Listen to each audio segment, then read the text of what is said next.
Babhadisi naye wayethunyiwe emazulwini. Ngoma mnandi kakhulu lapha nesitholayo entsha esiphumile kaKhehlelezi ithi impela uKhehlelezi uthunyiwe. Good morning South Africa, salibingelela lapha nikhona yonke indawo. Sibingelela base Johannesburg konye makayipheli kuphela amazinya ndoda. Sanibonani yonke indawo lapha nikhona. Sisho kanjalo kwi healing hour. This is Vuma 103. Sisho kanjalo lapha sokuthatha khona kusuka ngo4 o'clock kuze kuyoshala lapha na u5 o'clock ekseni ngomhla ka31 kuJanuary. It is a Monday 2022. Sanibonani yonke indawo. Good morning South Africa. Igama lami ngudokotela uKhehlelezi owaphuma phansi endaweni yase Eastern Cape Freya. Kwesigaba sabambikane Scott molweni. Tusindi Dlomo uthi good morning my spiritual father. Good morning to you too my sister on Facebook. Sizwe Lukhele uthi yebo mkhulu nompilo ngobese mqongethe sawubona mkhulu ngiyabona impela Drake Ntutuko kunene. Yes mamtimande andikhumalo awusawubona mbulazi alinda sibiya naye usevukile ngiyambona lapha ku Facebook page. Tabitha Zinhlebele uphethe inhliziyo nothando laphana. Andile Mkhize Khumalo uthi morning my professor. Good morning to you too. Mekratebe uthi molo mkhulu molo sisi. Sinoxolo Jofa ayisawubona ekseni. Professor Mthando Mncube sho kanjalo naye usevukile ekseni. Sibusiso Fuze do me a favor ke njengamanje masuvukile cela uvuse umngane wakho umtshela ukuthi hey kuyashuba ku Vuma FM. I-topic yanamhlanje vutha amalangabi suka madoda kusazoshuba kusazoba mnandi studio khona basazokhala khona basazohleka bonke kusazoyenzeka nje egameni lenkosi yethu Jesu eksene enhle kangaka. This is Vuma 103. Khumbule ukuthi yakwazi usibamba online uthi www.vumafm.co.za. sibambe nje kamnandi kube njana kusazoba mnandi studio. Sobona nawe ongasifuni sisho kanjalo sithi sawubona ekseni. Good morning. Yebo sibingelela abefundisi sithi amen egameni lenkosi yethu Jesu. Siyathemba nishumayele kahle izolo. Sibingelela izinyanga, sibingelela izangoma, sibingelela othisha, sibingelela amaphoyisa, sibingelele bonke abasebenza ku Department of Education, sibingelela kuma Department of Home Affairs, abantu abaphethizwe, abaphathi base Parliament. Siyababingelela ekseni. Sisho kanjalo siuKhehlelezi sesiphakathi bafethu. Mina neteam yami, mina necrew yami, producer wami uthi molweni ekseni. Siyaphula abahlekazi. Ake mlalelo omhle kakhulu ukuthi number ithi 0659337972 0659337972. Number se studio njengamanje lapha uzongishaya khona ngo WhatsApp. Yona ngozonibetha ngayo ngo WhatsApp ke ngoku. Molweni baphulaphule Eastern Cape, molweni eKapalodumo. I respect you eKapalodumo ndiyebona anizanga kakuhle man. Ikhona lanto man eniphethe.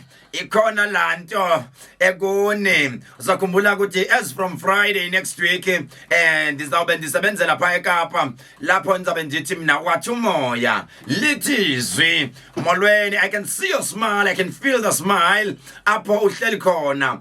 Njengangoko omunye njongile pha ku Facebook page usho kanjalo uthi awusuka madoda yangena inkunzi malanga awu yangena madoda yangena ikakaramba awu yangena madoda ethi mayingena iphilisa abantu ngokukhuluma. Othi mawuzwizwi lami uthi ngaphila. Othi mawuzwizwi lami kodwa ubuyele lithemba uthi I can still make it. Uwenze kanjani yena nama can make it. Do me a favor njengamanje ngiyabona ukuthi abantu lapha ku Facebook page it's 420 abasibuka live.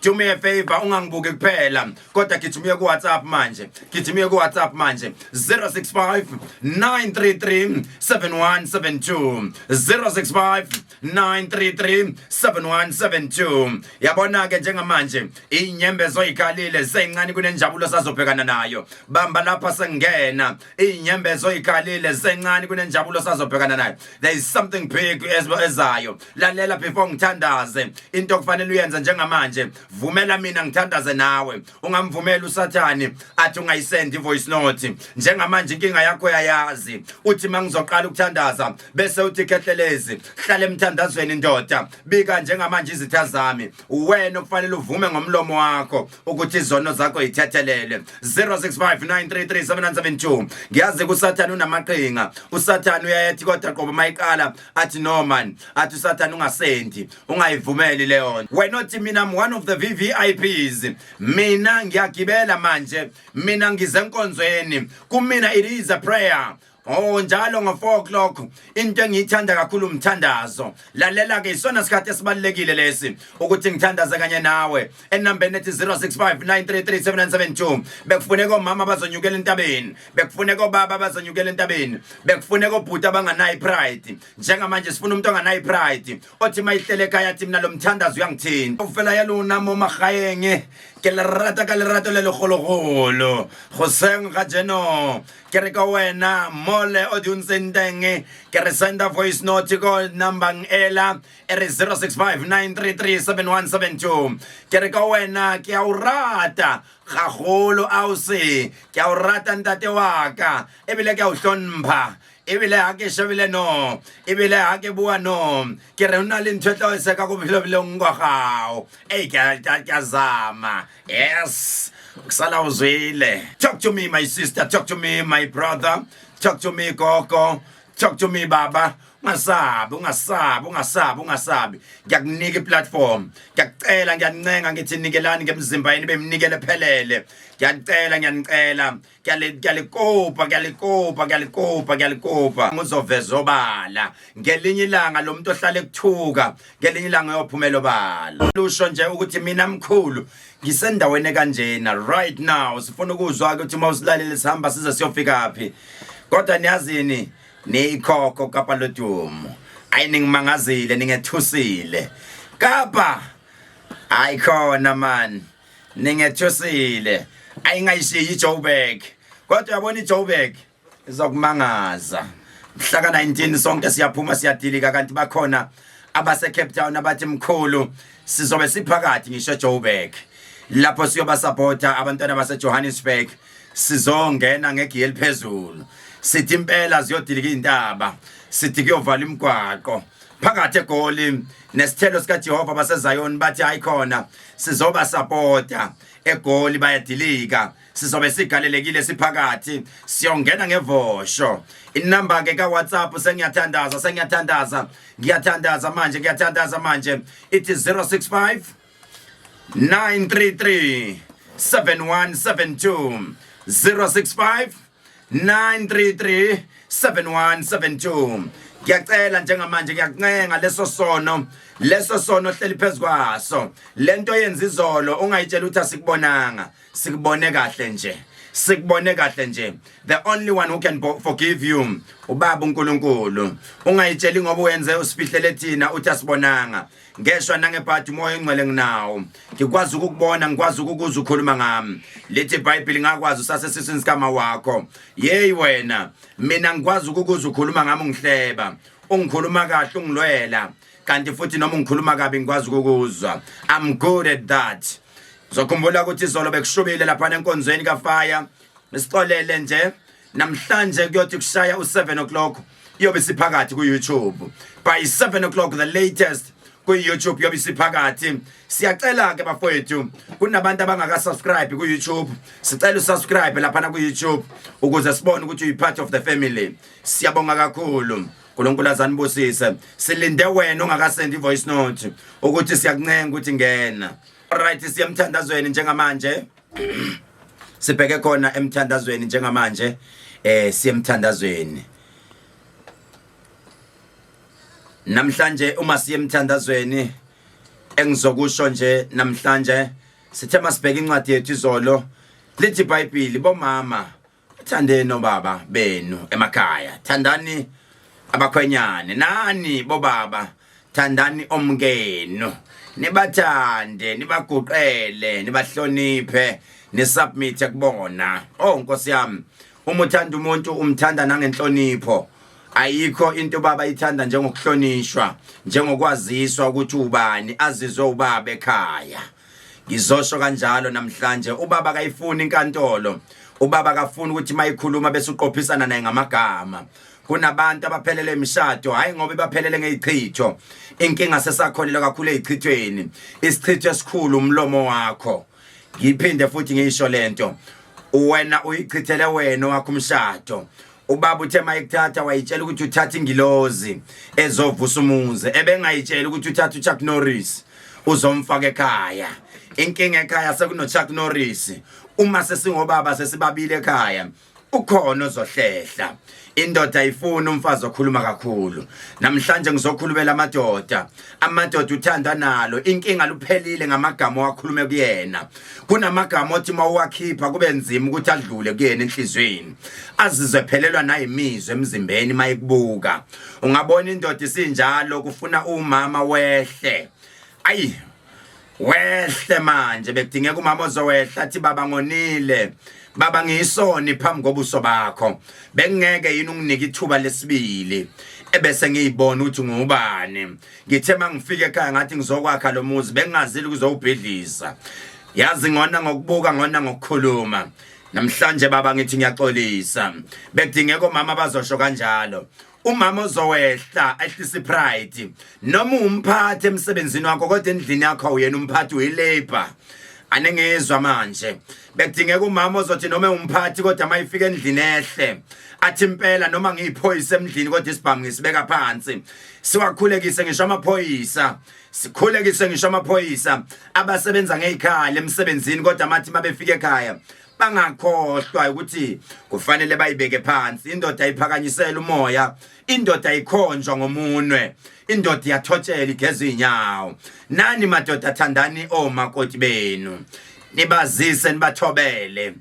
nibazise nibathobele ngiphinde nibazise nibathobele ngiyacela omama bangahlali bekhala ngenxa yakho uthe mayifika umama ethi impela ngizoshada nawe ebengacabanga ukuthi uzoba ilento iyona unomuntu oshintshile manje ekhaya ubaba uthe mayifika ekhaya bekubaba omuhle kodwa useshintshe wayibhubesi ngikutshale umvino oyiwona wena ushintshwe yini awusuka madoda ngikutshale umvino oyiwona yini ekushintshile baba yini lena ekushintshile baba ngoba bengingakwazi njena bengikwazi sibonisana yini lena ekushintshile mkhwanyana wami ushintshwe yini boyfriend wami yini lena ekushintshile talk to me hlala nami phansi ukhulume nami ungitshela ukuthi amaphutha amakuphi singalwi baba uma ukhuluma naye bane man of approach ngesilungu basho kanjalo banendlela ukukhuluma nomkhwanyana wakho this is Vuma 103 siyathandaza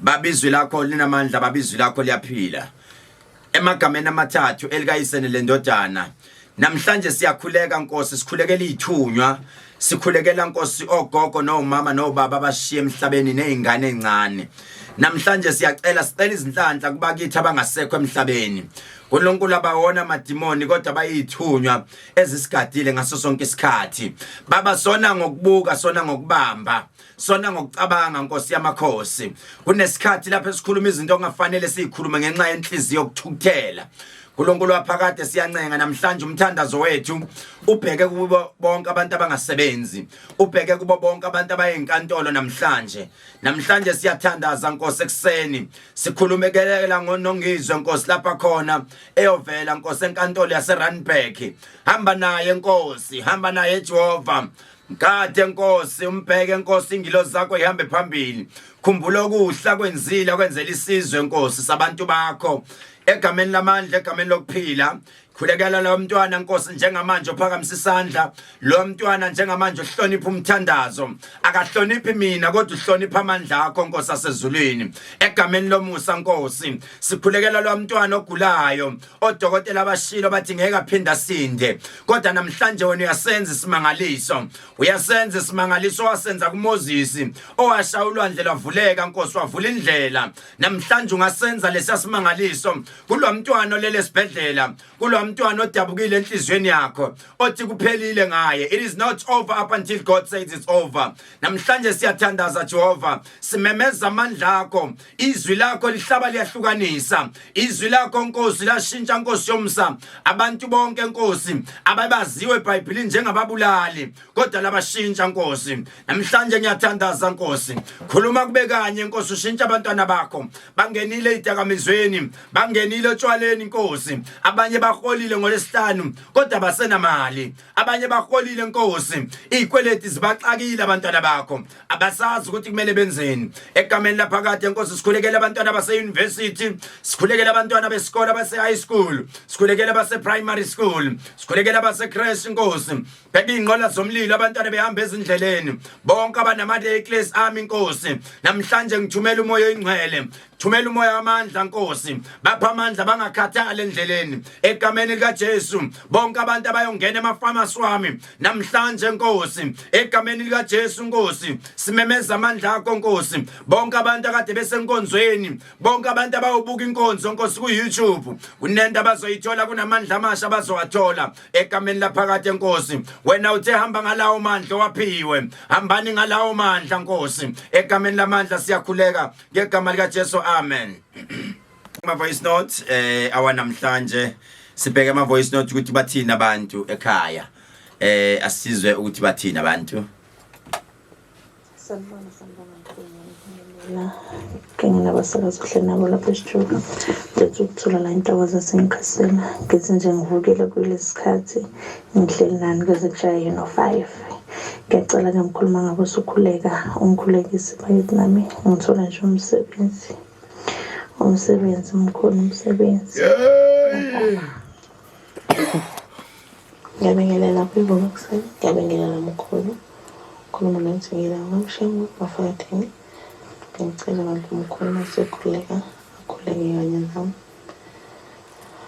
Umleke ngokubalekile. Qaqe konke okubalekile mkhulu, ngiyacela ngisize. Kuvela ukukhanya nje konke. Ngiyacela mkhulu. Kunini ungicela? Mkhulu ekseni. Ngiyabingelela e-studio nombulelo le Great Town. Ngiyacela mkhulu ukuthi mangabe usungena emthandazweni uthandazise nomfowethu ebusy, umfowethu ehlukumeza unkosikazi wakhe. Ngicela ukuthi umthandazo wakho mkhulu ufinyelele kuyena, ashintshe indlela akenza ngayo ngoba akenzi kahle kunkosikazi wakhe kanti unkosikazi wakhe uyamthanda. Ngicela mkhulu ukuthi ugxile kakhulu nje umthandazise uManzima mkhulu, ngiyabonga.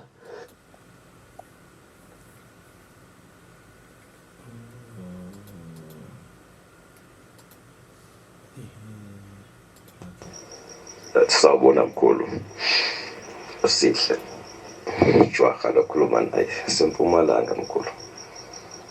Ngamandla wakho mkhulu mangikubona ngikulandela ngaso sonke isikhathi, kepha ngicela ukuthi ngikholele ukuthi ususela namhlanje zonke into ezivaliwe zami ziyaqaqela ekhaya emsebenzini.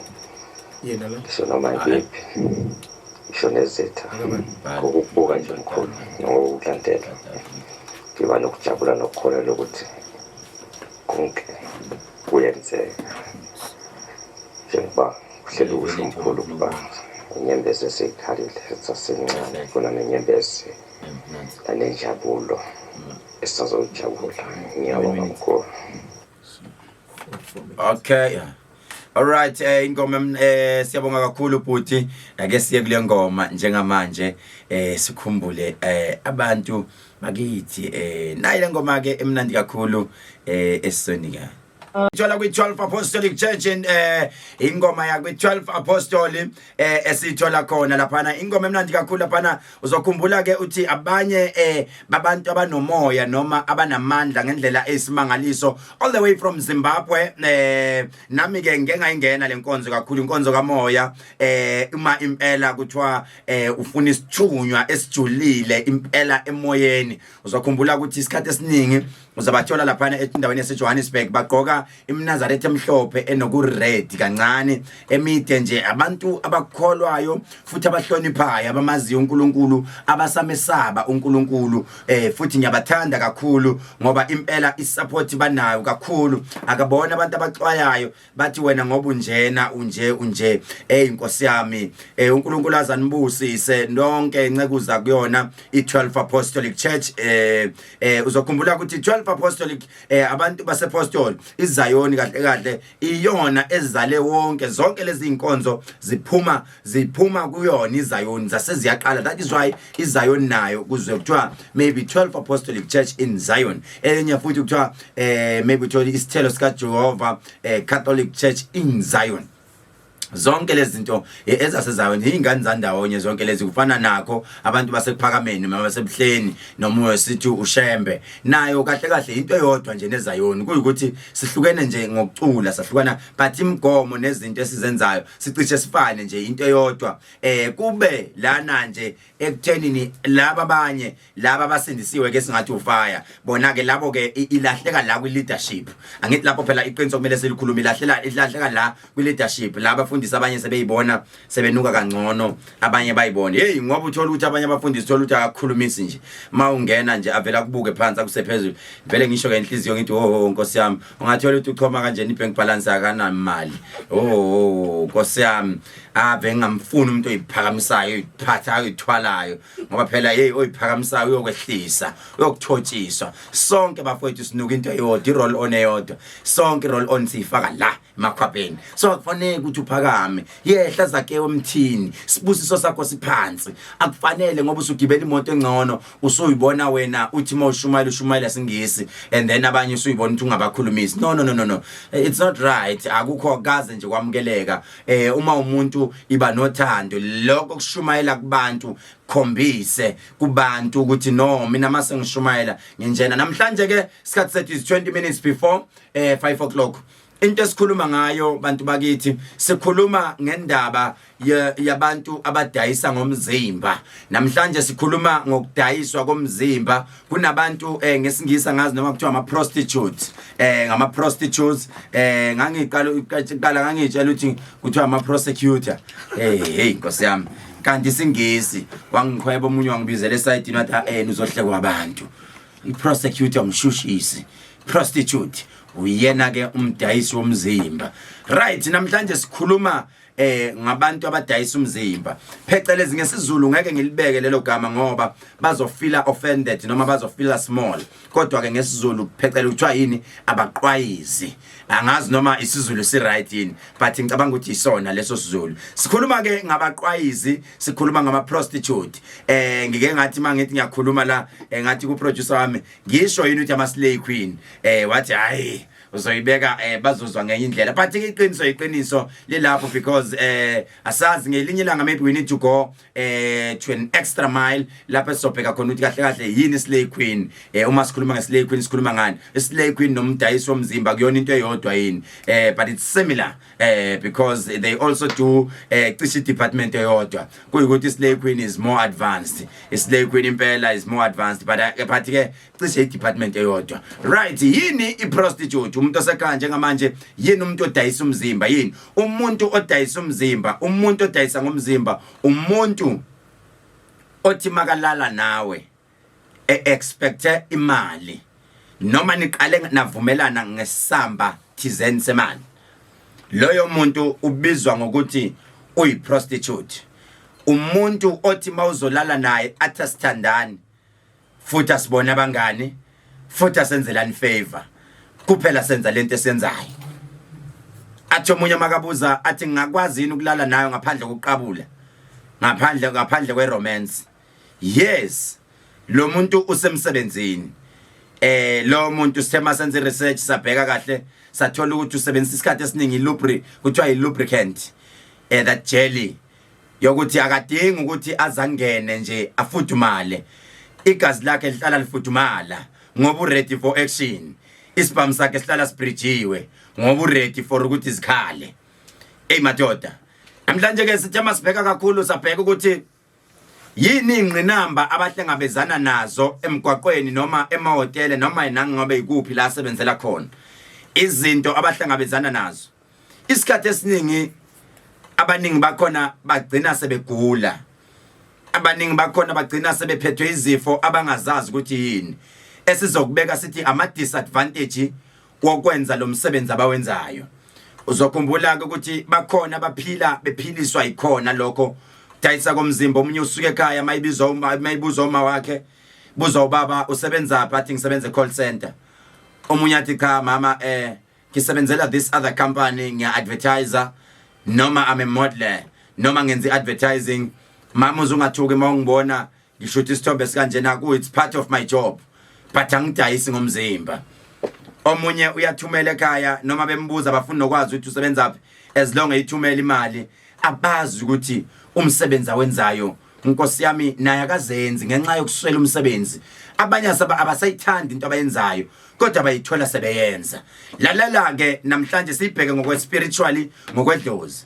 Alikho idlozi elivumelana nokuthi ugcina udayisa umzimba. Asikubekeni ingane zakwethu singahambi sikhohlisana noma ngingafi neqiniso. Iqiniso kumele ngilibeke kunina.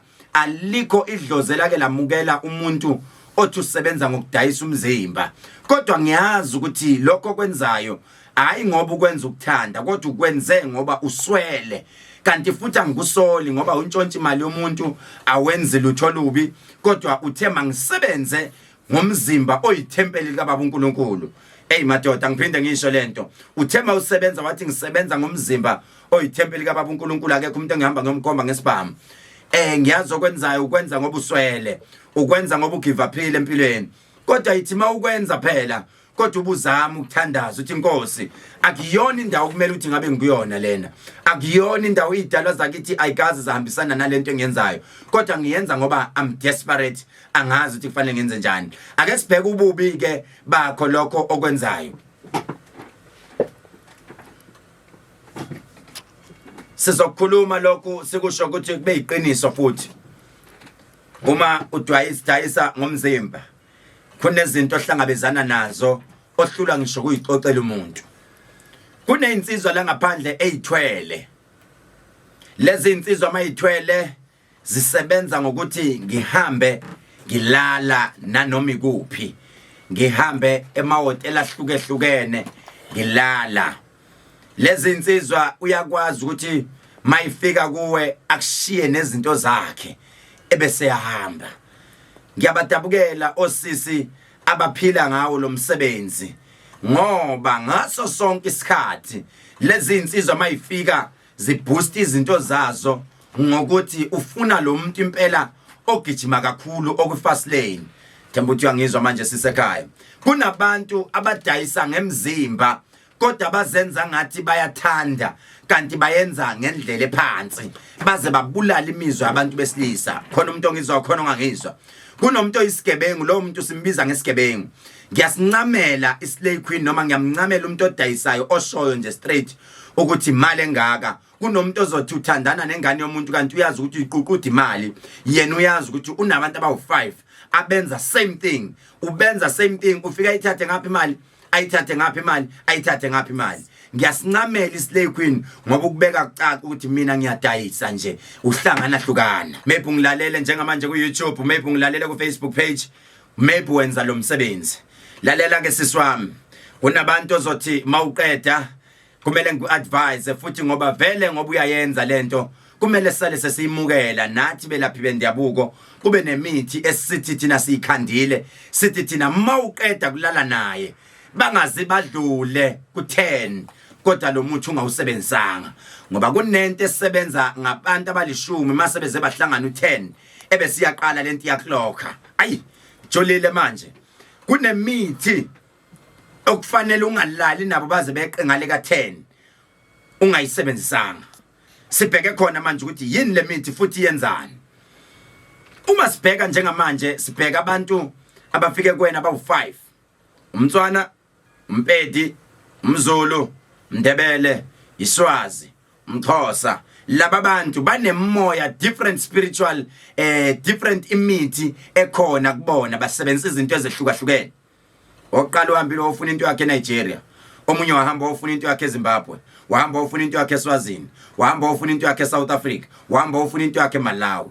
Laba bantu into yabo yonke ithi isebenza ngomuntu odayisa ngomzimba. Lalela ke ngikuthiphisa. Sengiyakuthiphisa ke manje, sengikutshela imfihlo into kade engafanele ngitshele yona. Hlakanipha. Hlakanipha. Ngaso sonke isikhathi iba nento oyisebenzisayo uma umuntu odayisa ngomzimba. Lento lena uma uyisebenzisa ayingayishiyi imali emhlophe. Ayingayishiyi ngaso sonke imali emhlophe lento yakho. Ayihlale nemali emhlophe, iba nento yesiZulu othi uma uyisebenzisa kuthiwe ayibe nemali emhlophe phakathi.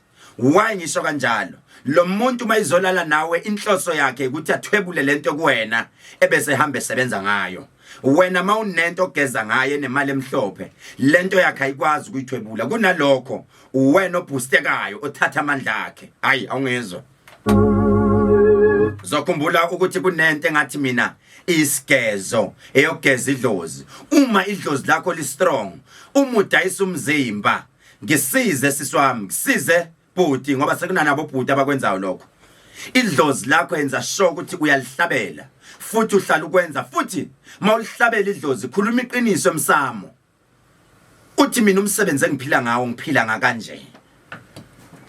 Mina umsebenzi engiphila ngawo na umsebenzi engiphila ngawo ngikwenza lokho ngoba ngiswele. Isigebengu intombazane ethi yona iyathandana no straight kanti yazi no straight aba5.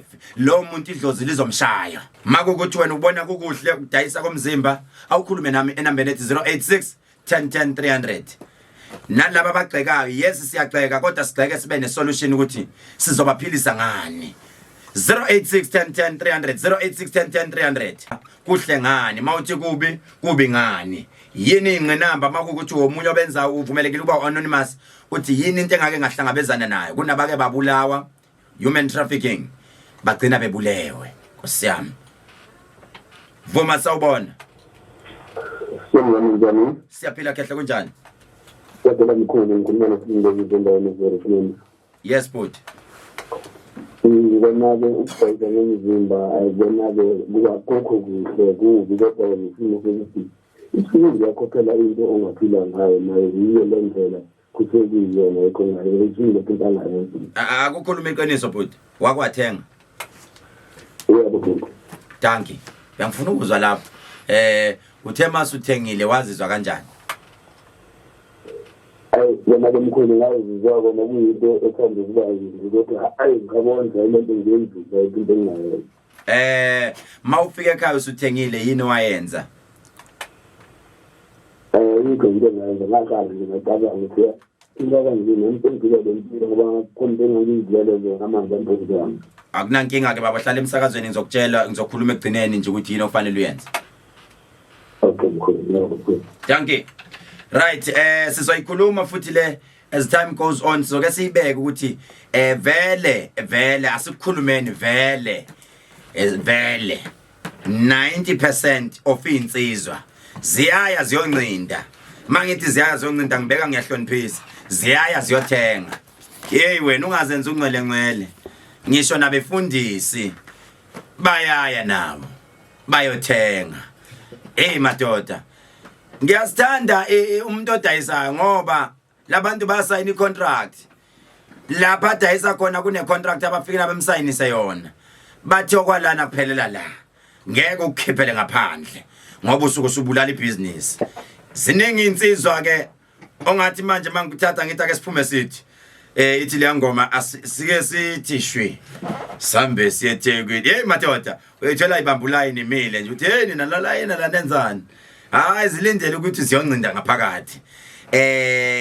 Izinto esibanika zona iqiniso ukuthi nabo bayafika esigodlweni abadayisa ngemzimba futhi mabefika asibaxoshi futhi asibaxwayi futhi asihambe sikhuluma ngabo ngoba nabo basuke bekhokhile nakho futhi basuke beyichaza indaba ukuthi cha umsebenzi engiphila ngawo ilona. Zoqapheleke sisi ukuthi mawuyenza leyo nto noma kuthiwa uyafika uthi kodwa sebenzisa protection. Mkhulu. Yes baba. Njani tata? Siyaphila kunjani? Ngikhona ngicela ukuba anonymous. Danke Khehle. Cha mkhulu ngithi mina ngowami umbono. Yeah. hayi angeke ngijaji umuntu kodwa nje ngowami umbona akuyona into right ukuthenga umzimba. Asiqale la wena wakwathenga yini? Khuluma iqiniso njengomuntu efa manje. Kule minyaka emdlule. Wabeka i-answer iminyaka edlule khuluma nje uqonde. Yebo. Nazo-ke Daki. Khuluma-ke siqhubeke. Ziyakhala manje. Ziyakhala ufuna ukuvalela khona. Kuvalele ngifuna ukukhuluma iqiniso ngoba ngiyazi ukuthi 95% einsizwe engena la ziyathenga. Khuluma siye phambili, hlabuye phambili ngezwe. Yebo, cha ngithi ke mkhulu, khona xa ukuthenga khona enganami yazi into engihlekisa awukhuleki mawubuya lapha. Awukhuleki, awukhuleki noma uphuma khona uhamba uqalaza awukhuleki.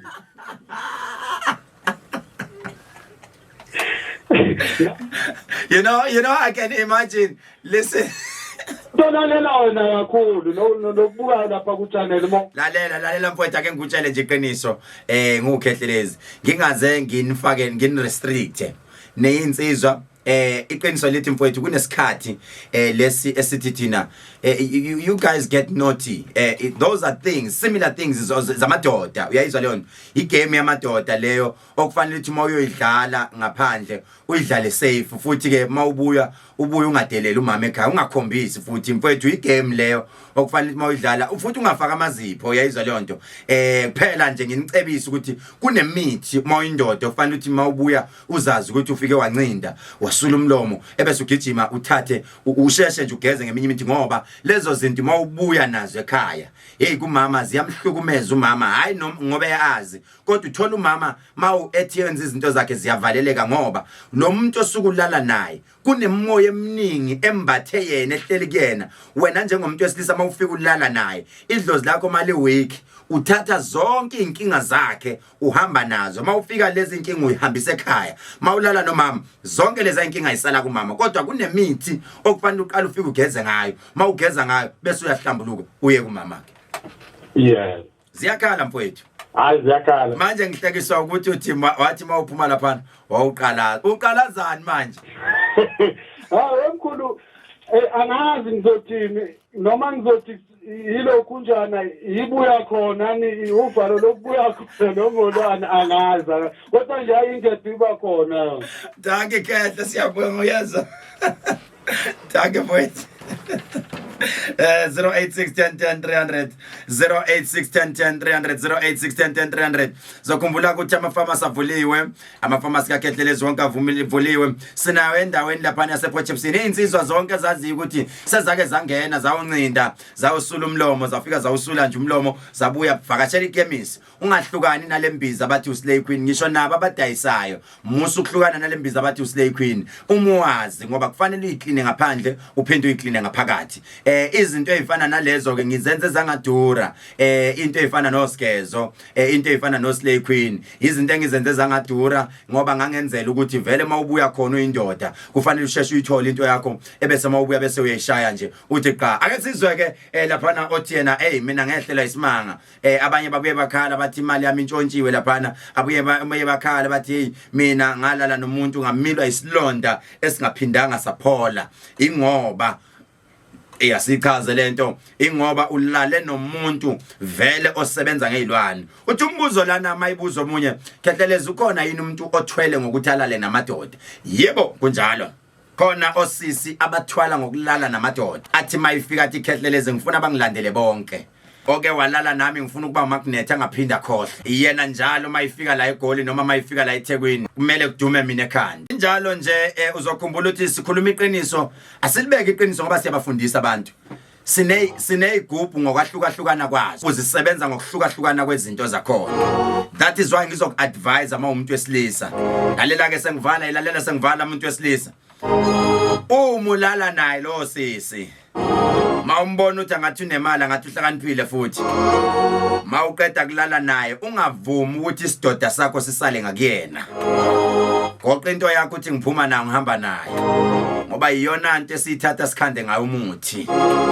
Bese siyokhanda ngayo umuthi bese mase sikhandile ngayo umuthi njalo mawubamba imali uphunyelwa imali ezinkulu into yokuqala oyicabangayo uzocabanga yena ingoba usetshenzwe waqedwa thathile lento yakho ayithatha yonke wayihambisa laphana kwakhandwa izinto hey madoda singakhuluma kusekuseni 0861010300 ama-comment amaningi yowabamba laphana ku YouTube whatever that you wanna comment ngicela ukuthi by kusasa ntambama izobe singenile le clip esikhuluma ngayo namhlanje sikhuluma ngokudayiswa komzimba izinto ezikwehlelayo izinto owayithola laphana kwenzeka vuma sawubona yebo mkhulu yes bhuti siyaphela mkhulu silapha eCape Town danke bhuti hey ngithi la ngiphawule kule ndaba yabaxwayisi yes bhuti ake siqale la wake wathenga qala ngake ngathenga mkhulu angithi manje uthi mawufika endaweni lapho sizakala khona nawe usuqala ukubona indawo ya ngeke ukhulume ngento ungayazi yebo khona ngaye phela nakhona ngangihanjiswa ngumfowethu into enzeka ungabi sachaza ukuthi ubani ayikuhambisa nawe wawuthanda hayi ngabe umuntu osikele emakhaya ethi khona abantu abanqunu ngangayithembi lento leno namanga kodwa after sekuhambisile usuyathanda manje ngathi mangifika nami ngathanda leyo nto ngangicala ukuyibona suka madoda manje into ezika lapho kukhuluma ngifika mina ngangisakholelwa kule nto ukuthi ufune ukukhumule zonke impahla yeah ngathi ke mangifika lapha ngakhumula zonke impahla ngayibeka lapha ngathi hayi sekunjalo kanti le ndawo kusegold lapha yakona gate kanje basement kanje kuhlukaniswa ngamakhetheni abanye lapha futhi abantu babe negame lapha ngabona umuntu esengimamba intamo lapha engisondeza kuye ngithi hayi mhlambe ziyaqala ukuhamba kahle kanti lutho omunye sefika lapho uthatha impahla zami yasesha imali uyayikhupha lapha ngizuzwa nembala sekuthiwa imali khokha bhuti imali ayisekho angisena lutho bathatha nekepesi yami ukhalela ikepisi lakho bhuta nkosi yami sengisho nje from lapho yike ngabona khona ukuthi lento i-right kwesinye isikhathi ayikho right mfowethu ngenxa yesikhathi siyabonga kakhulu ukuthi ubaxwayisa abantu mfowethu kuzo zonke insizwe ezithengayo ukuthi zibheke into ezinjalo siyabonga Khehle yezwa alright ngenxa yesikhathi sethu sesambile ubhuti uyanixwayisa ukuthi noma uthenga insizwa noma ugijima uyontshontshwa mina ke eqinisweni lonke bafowethu na sengivala ngiyamncamela umuntu ohamba yothenga abuye agcine ngokuthi athenge lapha ngaphandle abuye ekhaya eseclean esemsulwa angamhluphi umama ekhaya futhi angakhombisi kunomuntu ojolayo ozojola nje a stress ingane yabantu ekhaya otherwise kusasa sothi kuyithi kancane le ndaba bese siyaphuma kuyo ngenxa yesikhathi siyohlangana ku YouTube uzoyibona ku YouTube bazoyifaka nje kusasa latest to 5 o'clock ntambama kusasa yobe sikhona le ndaba esikhulumayo siyabonga mina nawe asidibane kusasa